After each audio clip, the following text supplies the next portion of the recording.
All right, guys, here we go. We are joined here this afternoon by some special guests who stopped by for some after-school tutoring.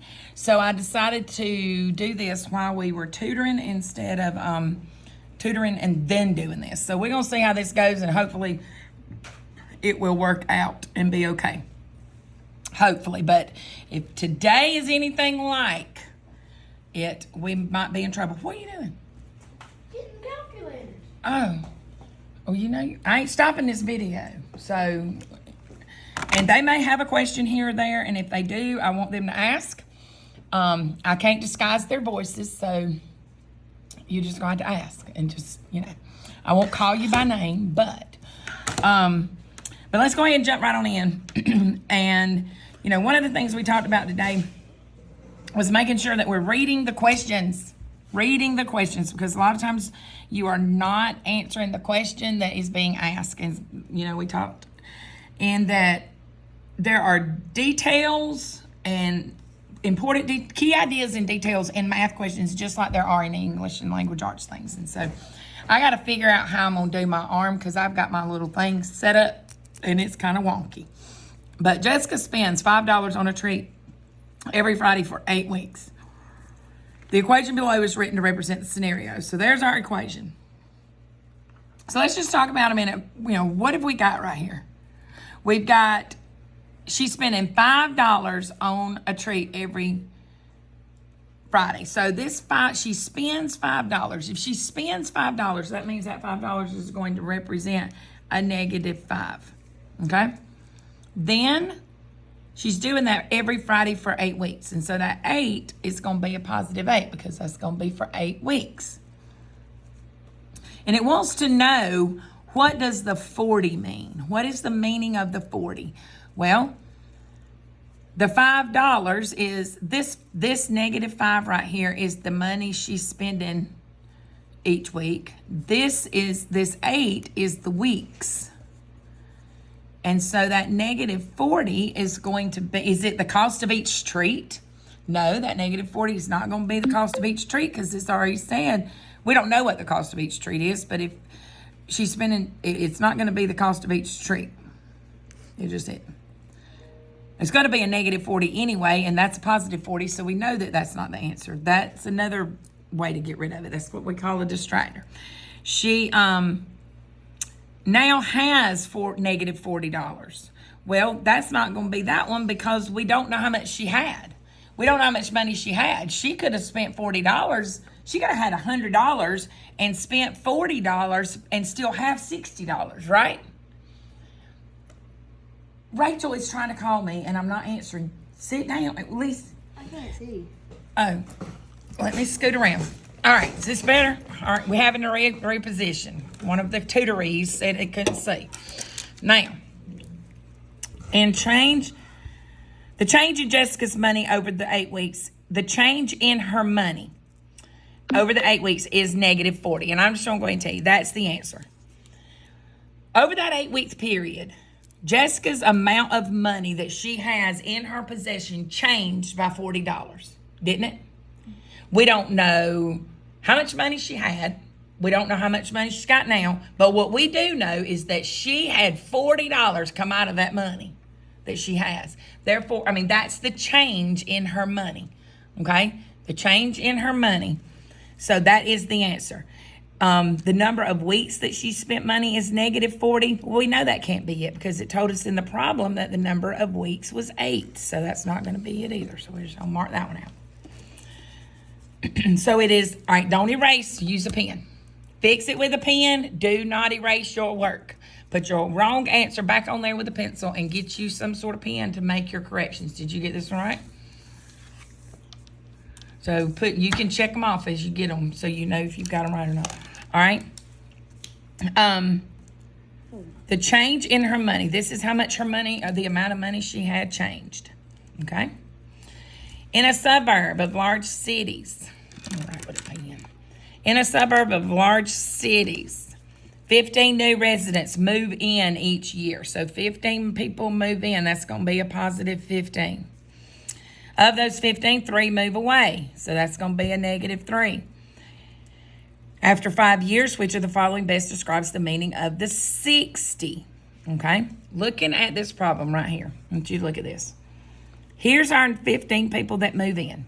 All right, there's the 15 that move in. Here's the 3 that move out. This is a parentheses right here around this. This is all grouped together. That little bit right there, that 15 plus the -3 is how many people move in and move out each year in 1 year. Okay? So 1 year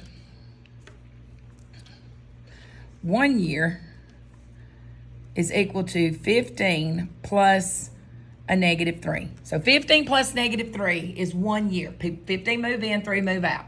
You agree with that? The question's asking us over a 5-year period. So we're multiplying that by 5. So this 60, so if 5 times, if we take the number of people that move in and the number of people that move out, right? And multiply that by 5, what is that going to give us? It gives us, this 60 is going to be the number of people who are living there now after 5 years, right? Because we've got the ins and the outs, don't we? We got the ins right here and the outs right here. Does that make sense? We've got the ins and the outs. These are the people that move in. These are the people that move out in 1 year. Times 5 will give us the ins and the outs for 5 years. Okay? So this 60 is the number in and out, or the number left. Okay? The number of people who are left living there after everybody's moved in and moved out. Does that make sense? Each year, all right, so now let's look right here. Each year, 60 new residents move in. No, we know that's not it. After 5 years, 60 new residents have already moved out of a certain suburb. No. After 5 years, 60 new residents have moved into the suburb. No. Over the 5 years, 60 residents first move into the suburb, and then, no, that's not it. Hold on, it's C. Yep, it's C. C is the answer here. So number 1 is C. Number 2 is C. All right. Is that what you got? Is that what you got? Okay. Sophia owes her father $25. She pays him back $5 per week. Which model to the right represents the change of what Sophia owes in money as she pays her father back each week? Now, here's the thing. Sophia has $25. We're doing this from Sophia's point of view. So Sophia has $25. She has that. So it's going to be a positive 25, right? Mm-hmm. She's going to pay her father back $5 a week over time until she's paid back all of that money. So what we're doing right here, I'm going to scratch that out right there, is we're taking that $25, we're going to divide it by -5 to find out how long she's going to have to pay him back. How many weeks will it take her to pay him back? That 25 is positive, that 5 is negative. Okay? So, if you remember with our division, we have a very specific way that we have to look at our number line. This 25 right here gives us the range from 0 to 25. So this 25 is telling us that whatever answer we pick, the arrows have to be between 0 and 25. The arrows are going to be between 0 and 25. The arrows are going to be between 0 and 25. So, look at this first one. Are the arrows between 0 and 25 on answer choice A? Are the arrows between 0 and 25? No. Between 0 and 25. So, look, this is what I want y'all to do when you do this. I want you to come to 0 and come to 25 and do that right there. And do that on every graph. Do that on every answer choice. 0 to 25. 0 to positive 25. That's your range. This is your range right here. That's your range. So your arrows are going to have to be in that range. It's going to have to be inside that little box, that little area. So any answer choices that don't have the arrows in there, get rid of them. So that gets rid of answer choice B and C right there, doesn't it? Does that make sense? Okay. Now, this number tells us the number in each group. That's the number in each group. Okay, so we've got to have groups of 5. Well, both of these that are left do have groups of 5. The sign right here is the direction of the arrow, of the arrows. So if it's a negative sign, are the arrows going to be pointing up or down? Down. Down. So that gets rid of D, leaving A as the answer. All right. Let's get started. Jared's going to fill up his pool after he has completed the needed pool repairs. His pool will hold 15,000 gallons of water and fills up at 480 gallons per hour. The following equation is written to represent this situation. Which of the following best explains the meaning of this? So we want to know what this means. All of this is going back to that little piece of 3/4 sheet of paper that I gave y'all that had divisor, dividend, and quotient on it. Remember, the dividend, let's just label this with what it is. The dividend is always going to be what's being split up. So this is what's being split.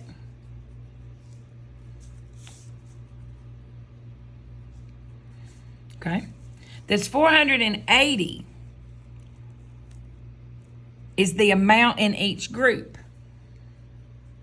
It's the amount in each group. In other words, 480 gallons per hour. So we've got our hours per group. How much is in each hour? 480. So that's the amount in each group. That $31.25, $31, it's not $31, it's $31.25, is going to represent, the question says, all right, there is no, the question's left off here specifically so that you don't know what you're looking for because it wants you to, whoops.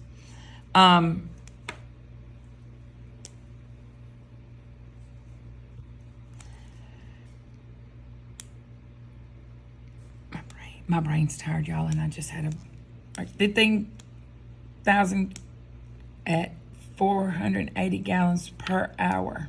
So let's look at the answer choices. Jaren's going to have to wait 31.2 hours to complete his pool repairs. He's going to have to spend $31.25 on school repairs. When we know that one's out because there ain't no money even being talked about. It will take 31.25 hours to fill the pool after he's made the repairs. The repairs will take 31.25 hours to complete. All right, I know the answer to this. My head just hurts. So, I already have it worked. And I'm going to grab the one that I have already done.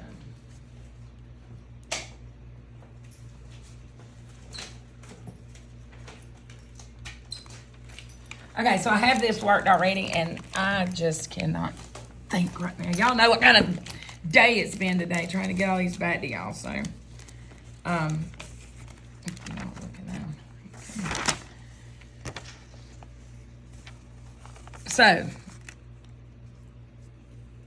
it's not the repairs. All right, so answer choice D, the repairs are going, it's not going to be that one, it's this one. It's going to have, all right, that's not going to be it either. So, it's going to take 31 hours to fill the pool. Now, I'm going to quickly just give you the answers to these because you were able to put these on a calculator. And if you still need help with getting these in the calculator, I just want you to come see me. But right out here somewhere, real big, we're going to write use your calculator. So I'm just going to give you these answers right quick. Number 5 is C. Number 6 is C. 7 is A. 8 is B. And 9 is D. And if you still need help with getting some of these mixed numbers or whatever in the calculator, let me know. I may see if I can find a YouTube video showing you again about that to just kind of help you out with that a little bit if you need it. Freddie walked a total of 8 and 1/7 miles last week. He walked the same number of miles all 7 days of the week. How many miles did he walk each day? Well, if he walked 8 and 1/7 miles for the whole week, that's the total, right?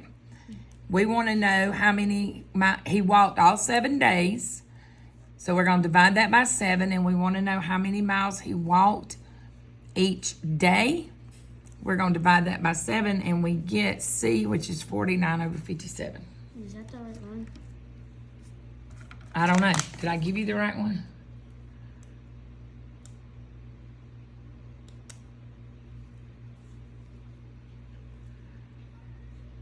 No, this is not the right answer. Wait a minute.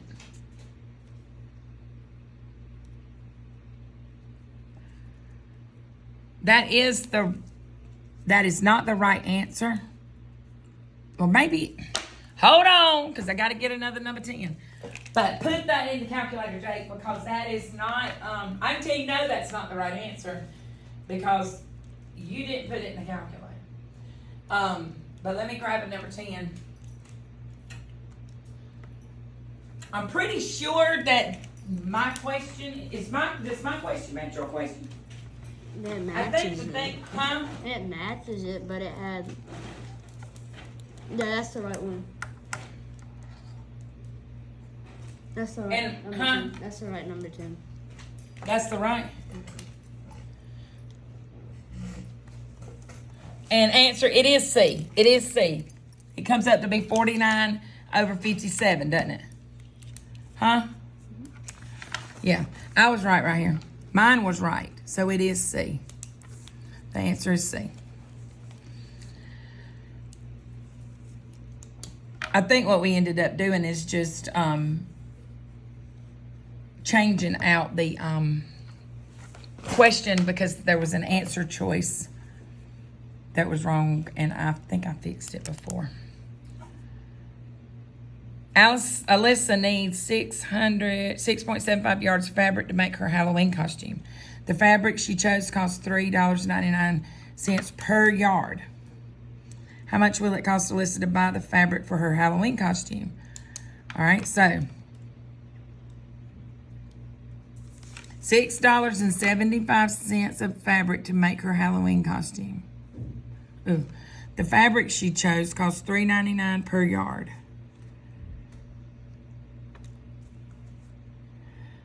So we are going to be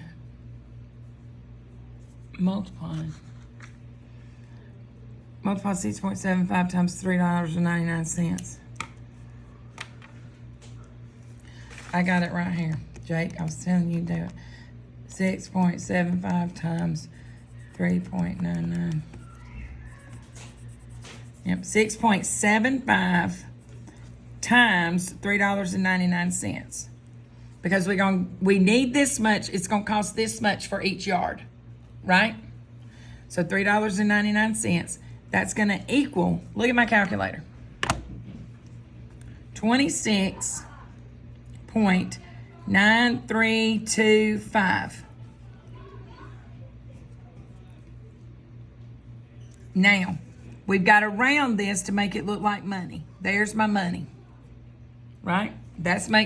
So I've got to look beside this and look. That 2 is not strong enough to do anything to that 3, and so that's going to be $26.93, which is B. Elias earned some money doing extra chores, then he went to the store and spent some money on candy. The situation is modeled by the number line below. So, here's what we know about these number lines. First, the first term in our problem is the bottom line. So we start at 0 and we go from 0 to positive 5, right? So that's a plus 5. Label these lines like this and it will help you. Then we came up here and we started at 5 and we came back and ended up at 1. We said 1, 2, 3, 4. We went backwards 4, didn't we? We went backwards 4.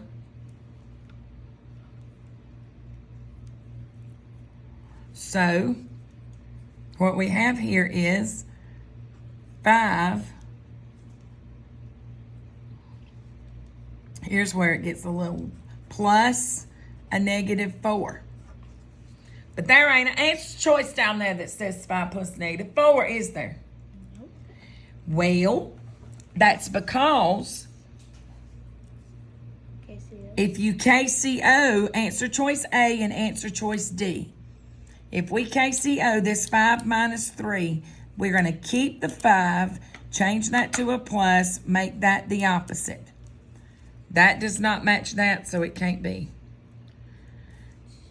This one, we keep the 5, change that to positive, make that 4 a negative 4, and look at there. 5 plus a negative 4 is the same thing as 5 minus 4.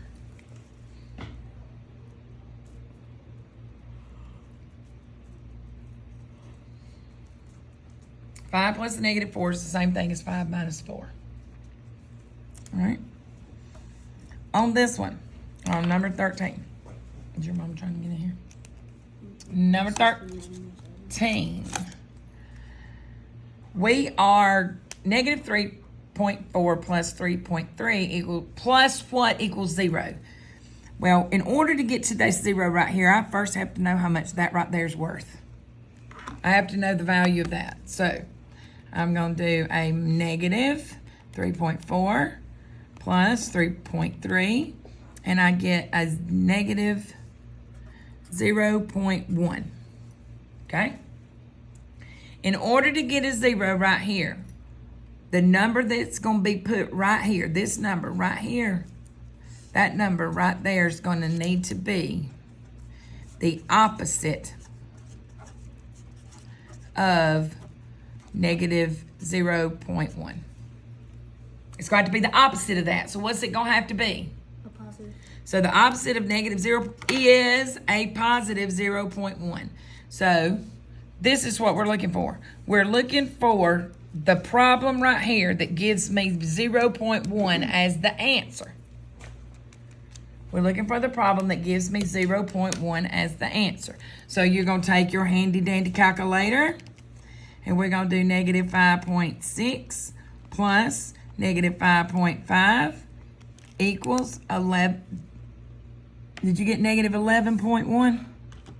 That's equal to negative 11.1. That can't be it. 4.23 plus negative 4.3, and that gives us a negative 0.07. Negative 5.6 plus 5.7 gives us a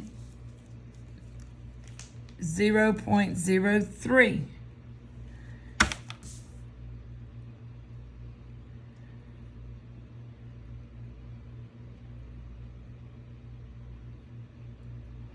I did something wrong right there. Hold on. Negative 5.6 plus 5.7 is negative 0.1. I'm sorry, y'all, my head hit that. This is 0.1. I did that wrong. I don't know what I did. I couldn't see my calculator. It's got a glare on it. Right here. 0.1, positive 0.1. And if you have a negative 0.1 plus a positive 0.1, those two together are going to give you 0 because of the property called additive inverse. Because of the additive inverse property. Okay? All right. So, here's what we're going to do. We're going to have a part 1 and a part 2 to the video so that these two can get out of here and get to wherever they need to be because I think they're headed to a ball game. We've done the, you hang on a minute. We've done a lot of the teacher graded ones.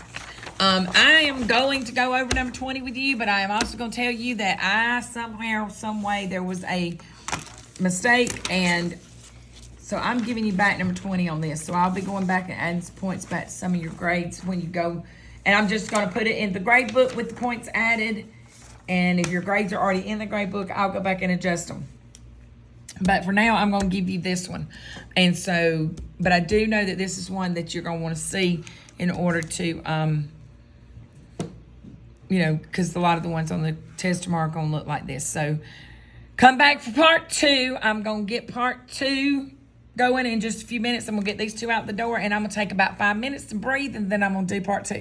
So I will see you back here shortly. What? Did you want to say hey? No. Huh? You want them to see your hands? No.